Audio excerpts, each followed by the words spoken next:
Allez, on va en faire une deuxième. On va s'intéresser à J, qui va être, on va faire quelque chose d'un peu plus compliqué, ici, l'intégrale de pi sur 6 à pi sur 3 de 3x cosinus de 2x dx. Donc là, eh bien, je suis dans une situation analogue à celle qui est présentée ici. J'ai un polynôme, ici 3x, qui est multiplié par une fonction cosinus 2x. Il faut que je fasse mon choix de manière intelligente. Cosinus 2x, je sais le dériver, je sais l'intégrer, il n'y a aucun problème de ce côté-là. 3x, pareil, donc en fait, a priori, je préfère n'importe quel choix pour le v et pour le u'. Il faut tout de même que ma nouvelle intégrale soit plus sympathique. Si jamais je prends 3x qui est mon u', eh bien je vais avoir du 3/2 de x carré dans ma nouvelle intégrale. Et ça multiplié par une fonction trigonométrique, ce qui va être un petit peu raide au niveau de l'intégration.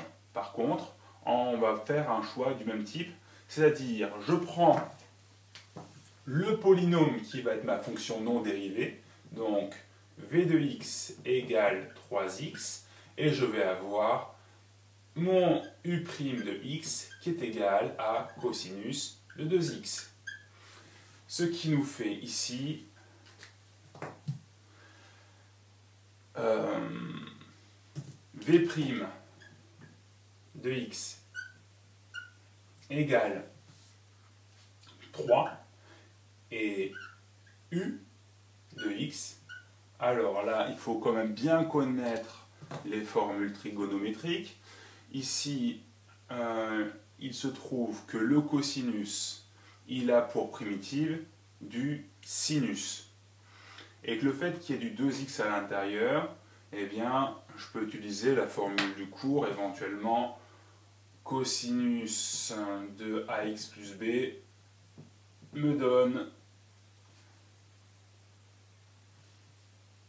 du sinus de ax plus b sur a. Ok? Donc là, ça va me faire cosinus de, excusez-moi, sinus de 2x sur 2.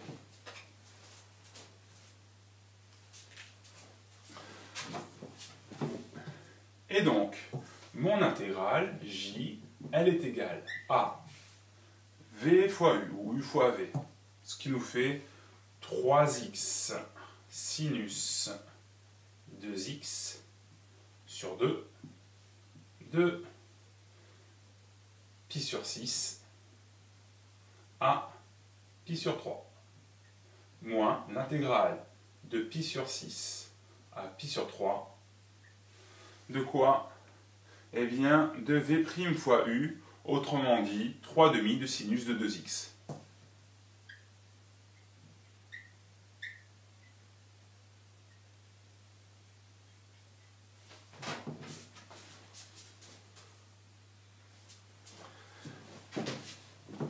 Ce qui va nous faire ici, alors, en pi sur 3, sinus de 2pi sur 3. Sinus de 2pi sur 3, c'est racine de 3 sur 2. Racine de 3 sur 2 fois 3 fois pi sur 3, autrement dit pi. Divisé par 2, ça va faire pi racine de 3 sur 4.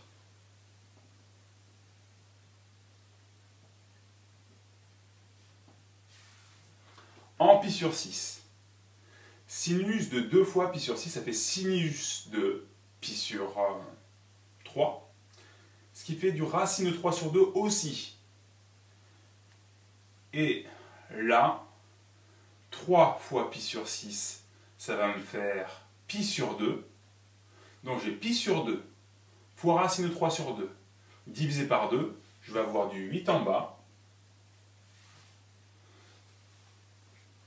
Et je vais avoir donc pi racine de 3.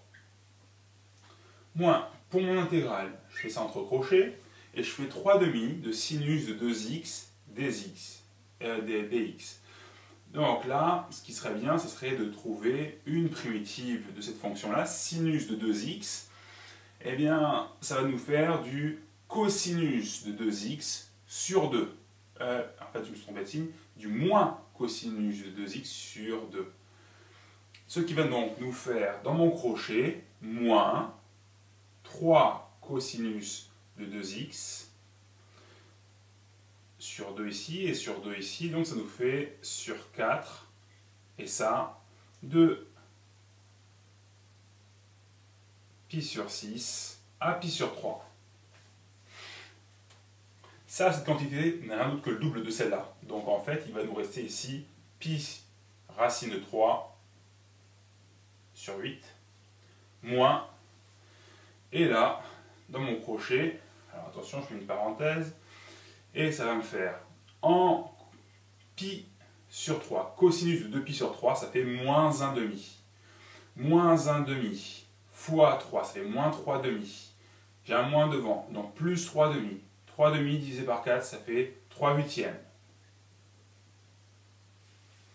En pi sur 6, eh bien, là, je vais avoir cosinus de pi sur 3, parce que 2 fois pi sur 6, ça fait pi sur 3. Cosinus de pi sur 3, ça vaut 1 demi.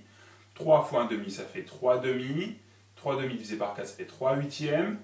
Et j'ai un moins devant, donc moins 3 huitièmes. Donc ici, moins 3 huitièmes. 3 huitièmes moins 3 huitièmes, ça fait 3 huitièmes plus 3 huitièmes. Autrement dit, 6 huitièmes, ou encore 3 quarts. Et donc ça va nous faire pi racine de 3 sur 8, moins 3 quarts. Et nous avons terminé.